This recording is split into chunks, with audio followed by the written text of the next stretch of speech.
Welcome to బీజేటీవీ. ముందుగా headlines చూద్దాం. హైదరాబాద్ లో ఉబేర్ విస్తరణపై సీఎం రేవంత్ తో చర్చలు. ఫ్యూచర్ సిటీలో కార్పొరేట్ ఆఫీసుపై ఉబేర్ ఆసక్తి. మల్టీలెవెల్ పార్కింగ్లపై ఉబేర్ కు సీఎం సూచనలు. ఉబేర్ విస్తరణకు పూర్తి సహకారం ఇస్తామన్న సీఎం.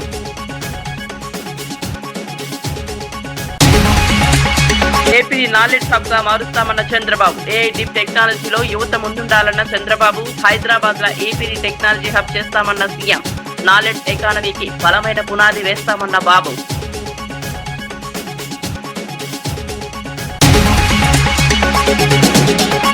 తెనాలి అగ్ని ప్రమాదంపై మంత్రి మనోహర్ ఆవేదన.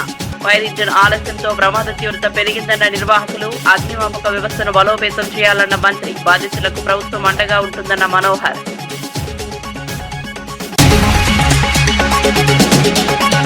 ఇచ్చిన మాట నిలబెట్టుకున్న పవన్ కళ్యాణ్. పెదపాడులో కొత్త పాఠశాల భవనం అందుబాటులోకి. అడవి తల్లి బాట హామీని అమలు చేసిన పవన్. విద్యార్థులకు మెరుగైన వసతులే లక్ష్యమన్న పవన్.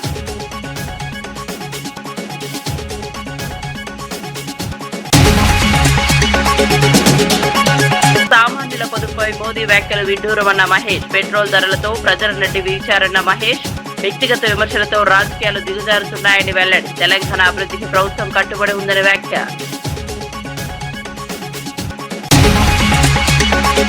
ఇక వార్త వివరాల్లోకి వెళ్తే, ముఖ్యమంత్రి రేవంత్ రెడ్డితో ఉబేర్ సంస్థ సీఈఓ దారా కోగ్రోషాహి జూబ్లీహిల్స్ నివాసంలో భేటీ అయ్యారు. సమావేశంలో Uber chief business officer Madhu Kannan, Uber India president Prabhjit Singh, chief technology officer Praveen నిప్పల్లీనాగా పాల్గొన్నారు. హైదరాబాద్ లో ఉబేర్ సెంటర్ ఆఫ్ ఎక్సలెన్స్ ను మరింత విస్తరించినట్లు సీఈఓ తెలిపారు. అమెరికా వెలుపల ఏర్పాటు చేసిన తొలి సెంటర్ ఇదేనని, ప్రస్తుతం 600 మంది ఇంజనీర్లు పనిచేస్తున్నారని వివరించారు. ఫ్యూచర్ సిటీలో కార్పొరేట్ ఆఫీస్ నిర్మాణంపై కూడా ఆసక్తి చూపించారు. దేశంలోని ప్రధాన నగరాల్లో పార్కింగ్ సమస్యలను సీఎం ప్రస్తావిస్తూ మల్టీలెవెల్ పార్కింగ్ సెంటర్ల ఏర్పాటు పరిశీలించాలని సూచించారు. ఈ అంశంపై సమగ్ర అధ్యయనం చేస్తామని ఉబేర్ ప్రతినిధులు తెలిపారు. వ్యాపార విస్తరణకు రాష్ట్ర ప్రభుత్వం పూర్తి సహకారం అందిస్తుందని సీఎం హామీ ఇచ్చారు.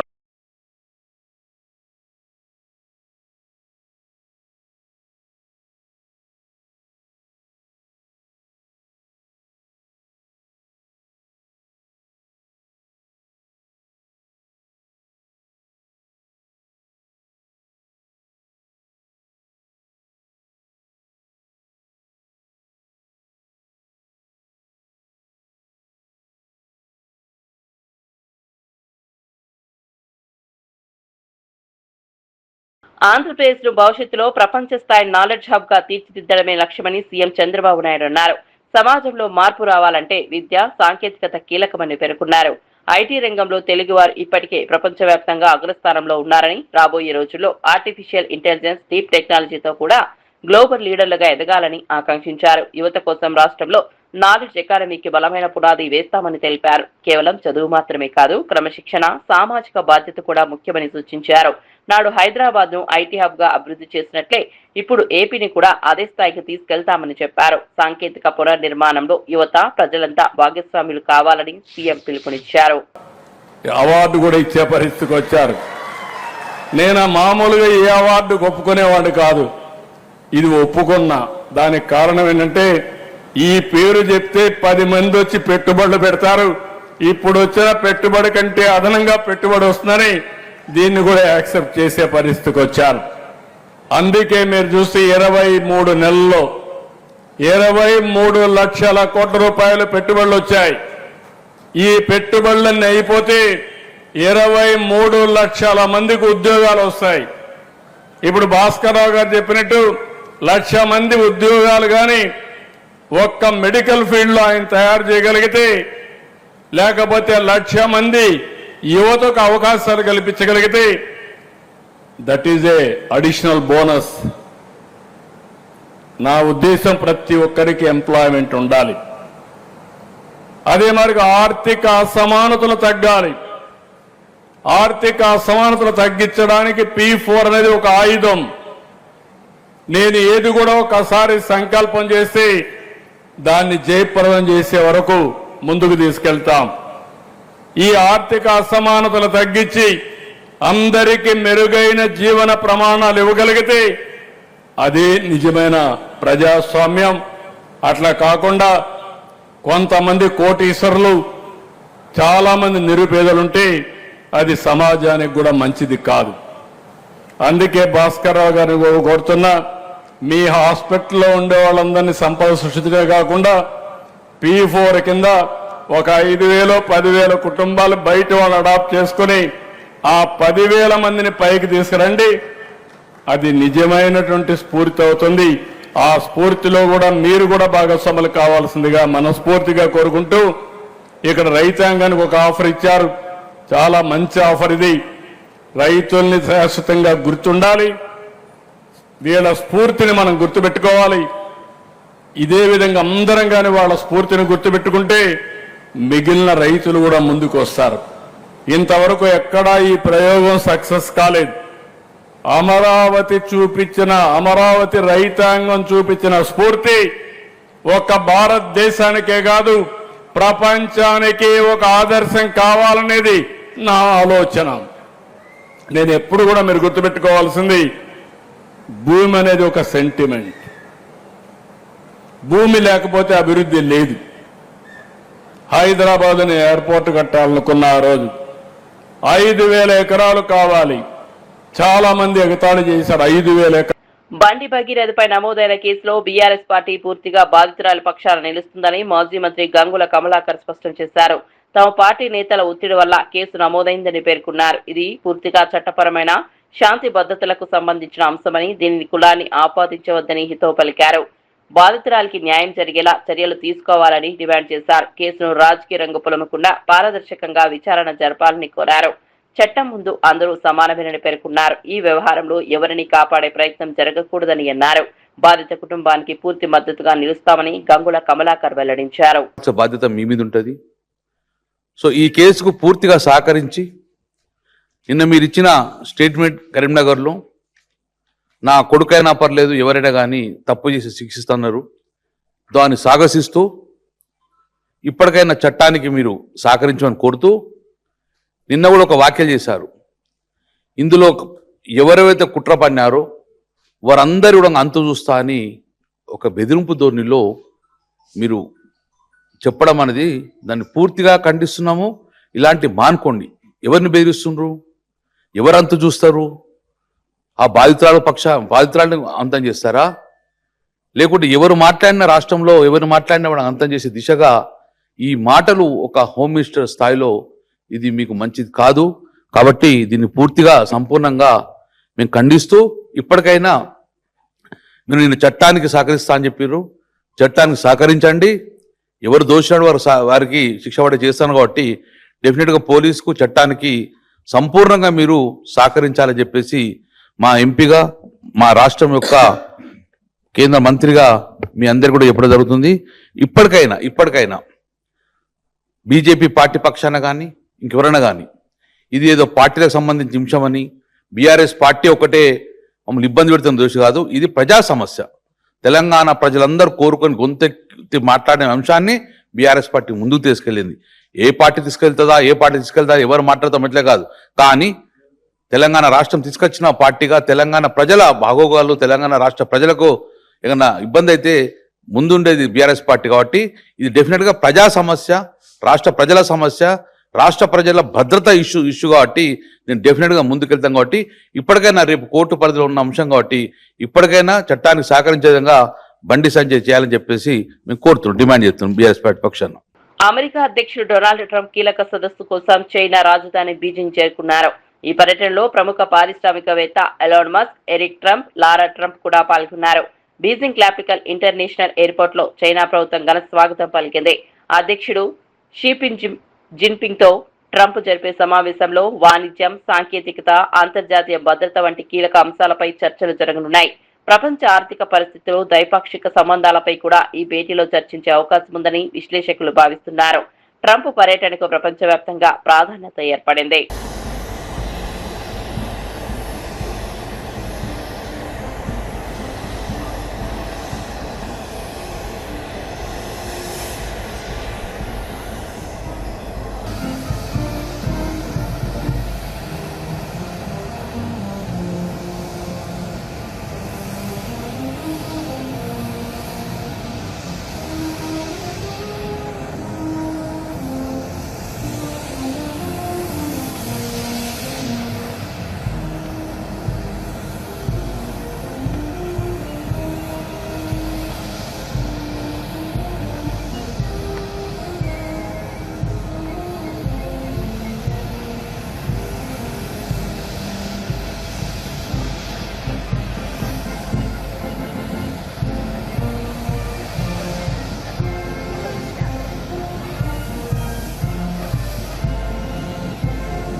విజయవాడలో జరిగిన ఎంఎస్ఈ ఐపీఓ అవగాహన సదస్సులో మంత్రి కొండపల్లి శ్రీనివాస్ కీలక వ్యాఖ్యలు చేశారు.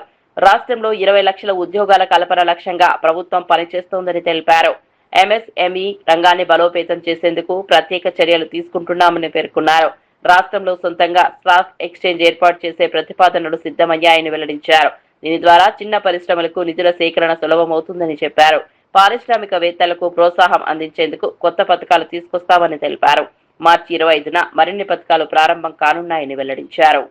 ఒక చైర్పర్సన్ గా వ్యవహరించి ఎప్పటికప్పుడు అటు ఎంఎస్ఎంఈని అలాగే అదర్ డిపార్ట్మెంట్స్ ని గైడ్ చేస్తూ ఈరోజు ఇండస్ట్రీస్ ని ఇక్కడ ఆంధ్రప్రదేశ్లో స్థాపించడానికి చాలా సింప్లిఫైడ్ మెకానిజంలో తీసుకున్నటువంటి గౌరవ మంత్రివర్యులు నారా లోకేష్ గారికి ప్రధానంగా ఈవెంట్ రావడానికి నేను వారికి ప్రత్యేకమైన ధన్యవాదాలు తెలియజేసుకుంటూ మరి అలాగే ఈ ఈవెంట్ని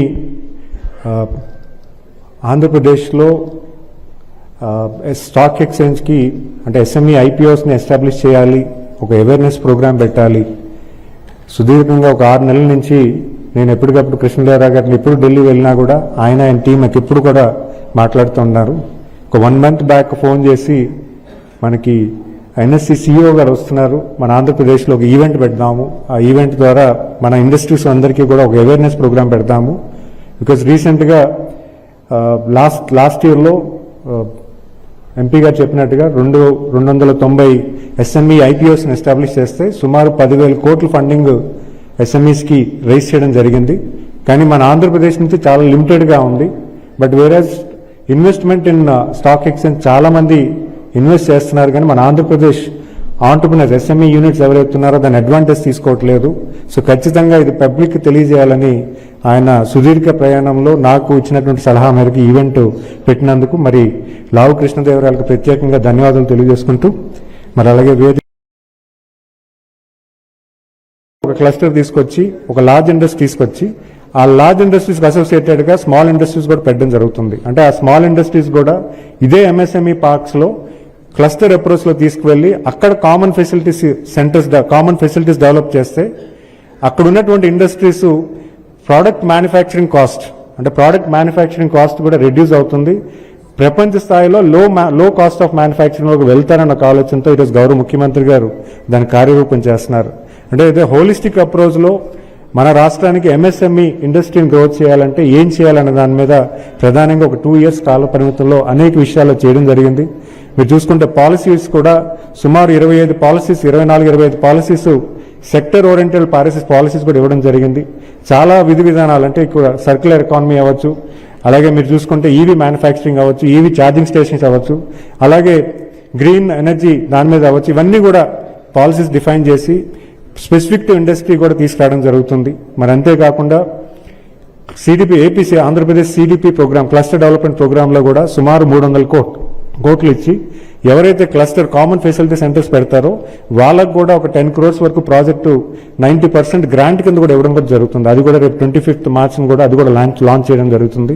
మరి అలాగే ఇప్పుడున్నటువంటి పిఎంఈజీపీ, పిఎంఎఫ్ఎంఈ అలాంటి ఏదైతే స్కీమ్స్ ఉన్నాయో, అలాగే chief minister entrepreneurship development program అది కూడా రేపు మే 25వ తారీఖున గౌరవ ముఖ్యమంత్రి గారి చేతుల మీద లాంచ్ చేసి సుమారు 200 కోట్లు ఈ ఆర్థిక సంవత్సరంలో కూడా బడ్జెట్ ఇవ్వడం జరుగుతుంది.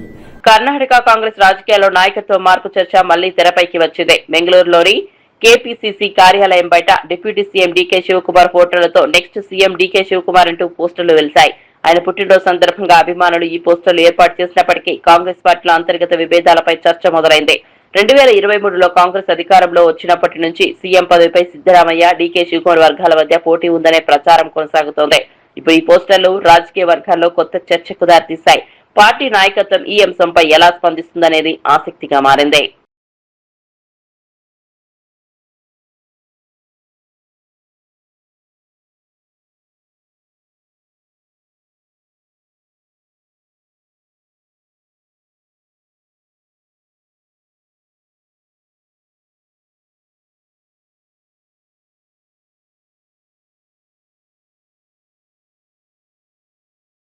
నల్గొండ జిల్లా మిర్యాలగూడలో ధాన్యం కొనుగోలు ప్రక్రియపై కలెక్టర్ చంద్రశేఖర్, ఎస్పీ శరత్ చంద్ర ఆకస్మిక తనిఖీలు నిర్వహించారు. ప్రభుత్వ ధాన్యం లారీల అన్లోడింగ్ తీవ్ర జాప్యం జరుగుతుండటంపై అధికారులు ఆగ్రహం వ్యక్తం చేశారు. ప్రైవేట్ ధాన్యానికి ప్రాధాన్యమిస్తూ ప్రభుత్వ ధాన్యాన్ని గంటల తరబడి నిలిపివేస్తున్నారని గుర్తించారు. మిర్లర్ల నిర్లక్ష్యంపై కలెక్టర్ తీవ్ర హెచ్చరికలు జారీ చేశారు. కొనుగోలు నిబంధనలు ఉల్లంఘించిన వారిపై కఠిన చర్యలు తీసుకుంటామని స్పష్టం చేశారు. ప్రభుత్వ ధాన్యం వెంటనే అన్లోడ్ చేసేలా చర్యలు తీసుకోవాలని అధికారులకు ఆదేశించారు. రైతులు ఇబ్బందులు పడకుండా కొనుగోలు ప్రక్రియను వేగవంతం చేయాలని సూచించారు. ఇక్కడ మొత్తం అంతా అన్లోడింగ్ అనేది వితిన్ 12 hours మించకుండా అన్లోడింగ్ చేసి తిరిగి సెంటర్కి వెళ్లే విధంగా ఒక ప్లాన్ ఆఫ్ యాక్షన్ అనేది రూపొందించడం జరుగుతుంది. రైతులందరూ కూడా ఎవరు కూడా మనకు కొనుగోలు జరగట్లేదని చెప్పేసి బాధపడాల్సిన అవసరం లేదు. కొనుగోలు వేగవంతం చేయడానికి ప్రభుత్వం కూడా అన్ని రకాలైన ఆదేశాలు జారీ. తెనాలిలో సూర్య స్పర్శ్ వర్క్ షాప్ లో జరిగిన అగ్ని ప్రమాదం బాధాకరమని మంత్రి నాదెండ్ల మనోహర్ అన్నారు. ఘటనా స్థలాన్ని సందర్శించిన ఆయన ప్రమాదానికి గల కారణాలపై ఆరా తీశారు. ఫైర్ ఇంజిన్ సమయానికి రాకపోవడం వల్లే ప్రమాద తీవ్రత పెరిగిందని నిర్వాహకులు కాటూరి వెంకటేశ్వరరావు, రవిచంద్ర వివరించారు. అత్యవసర సేవల స్పందనపై ఇప్పుడు ప్రశ్నలు తలెత్తుతున్నాయి. భవిష్యత్తులో ఇలాంటి ఘటనలు జరగకుండా చర్యలు తీసుకోవాలని మంత్రి అధికారులను ఆదేశించారు. అగ్నిమాపక వ్యవస్థను మరింత బలోపేతం చేయాల్సిన అవసరం ఉందన్నారు. బాధితులకు ప్రభుత్వం అండగా ఉంటుందని హామీ ఇచ్చారు. ప్రమాదంపై పూర్తి నివేదిక సమర్పించాలని అధికారులను మంత్రి ఆదేశించారు. అది ఖచ్చితంగా మనకి తెనాలి పట్టణంలోనే పర్మనెంట్ గా ప్లేస్ అయ్యేటట్టు అటు ఇటు తిరగకుండా మనకి అందుబాటులో ఉండే విధంగా తప్పకుండా ఇమీడియట్ గా చర్యలు తీసుకుని మంత్రి గారితో కూడా నేను మాట్లాడి అటువంటి ఇబ్బంది కలగకుండా మన ఎవరికి కూడా ఈ ప్రాంతంలో సురక్షితంగా తీసుకోవాల్సిన చర్యలు ప్రభుత్వం నుంచి మేము తీసుకుంటాం. 7:45కి ఆ టైంలో ఫోన్ వచ్చింది, చుట్టుపక్కల ఏదో మీ షాప్లో ఏదో పొగొస్తుంది, ఏదో మంటలు తగ్గుతున్నట్టున్నాయని. వెంటనే మేము మా అబ్బాయి ఇంకా మా వర్కర్స్ కూడా అందరూ ఇక్కడ రావడం జరిగితే అప్పటికే ఫైర్ ఎక్కువైంది. అయితే ఎమ్మటే ఫైర్ ఇంజిన్కి ఫోన్ చేయడం జరిగింది. ఇది కనుక సకాలంలో వచ్చింటే మాకు ఇంత నష్టం జరిగేది కాదు. ఎందుకంటే 8 గంటలకి మేము ఫైర్ ఇంజిన్ ఫోన్ చేస్తే 9:30కి వచ్చింది. మరి 1.5 అవర్ జరిగింది కాబట్టి దాదాపు జరగాల్సిన నష్టం అంతా జరిగిపోయింది. ఇప్పుడు ఫైర్ ఇంజిన్ లోటే మాకు ఎక్కువగా కనిపించింది. దాదాపు 30 లక్షల రూపాయల పైన తెలుగు నష్టం వాటిల్ని అనుకుంటున్నాం. అల్లూరు జిల్లా పెదపాడులో పాఠశాల భవనం నిర్మిస్తామని ఇచ్చిన హామీని ఉప ముఖ్యమంత్రి పవన్ కళ్యాణ్ నిలబెట్టుకున్నారు. 15,50,000 వ్యయంతో నిర్మించిన కొత్త పాఠశాల భవనం అందుబాటులోకి వచ్చినట్లు వెల్లడించారు. గతేడాది అడవి తల్లి బాట కార్యక్రమంలో పాల్గొన్న పవన్ గ్రామంలోని శిథిలావస్థలో ఉన్న పాఠశాలను పరిశీలించారు. అప్పట్లో ఉపాధ్యాయుడు రంగయ్య కొత్త భవనం అవసరాన్ని వివరించగా సభా వేదికపైనే నిర్మిస్తామని హామీ ఇచ్చారు. ఇప్పుడు ఈ హామీ అమలవడంతో గ్రామస్తులు ఆనందం వ్యక్తం చేస్తున్నారు. విద్యార్థులకు మెరుగైన వస్తువులు కల్పించడమే లక్ష్యమని పవన్ తెలిపారు. గ్రామ అభివృద్ధి కోసం ప్రభుత్వం కట్టుబడి ఉందన్నారు. పవన్ కళ్యాణ్ కు గ్రామస్తులు కృతజ్ఞతలు తెలిపారు. శ్రీమతి మ్యాగీ గారు కొన్ని గ్రామ సమస్యల దృష్టికి తీసుకొచ్చారు. అలాగే ప్రైమరీ స్కూల్లో పెదపాడు టీచర్ రంగయ్య గారు ప్రత్యేకించి పిల్లలకి ఎలా పాఠాలు చెప్తారో చెప్పి చాలా అద్భుతంగా చేశారు. అలాగే వర్షాలు పడుతున్న సమయంలో మాకు స్కూల్కి నీళ్లు గారిపోతున్నారని వెంటనే అతి సమీపంలోనే అంటే వెంటనే 12 పనులు అడిగారు. 12 పనులని మంజూరు చేశాం. రొయ్యల ఫీడ్ ధరలను ఏకపక్షంగా పెంచడంపై మంత్రి అచ్చెన్నాయుడు ఆగ్రహం వ్యక్తం చేయడంతో ఫీడ్ తయారీ సంస్థలు వెనక్కు తగ్గాయి.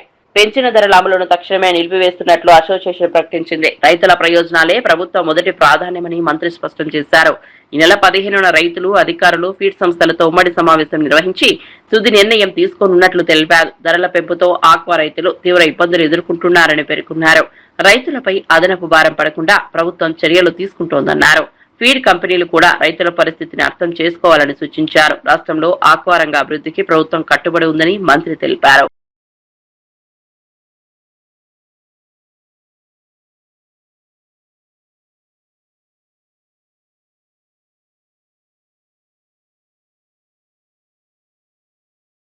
కేంద్రంలోని మోదీ ప్రభుత్వం సామాన్యుల పొదుపుపై మాట్లాడడం విడ్డూరంగా ఉందని టీపీసీసీ చీఫ్ మహేష్ కుమార్ గౌడ్ విమర్శించారు.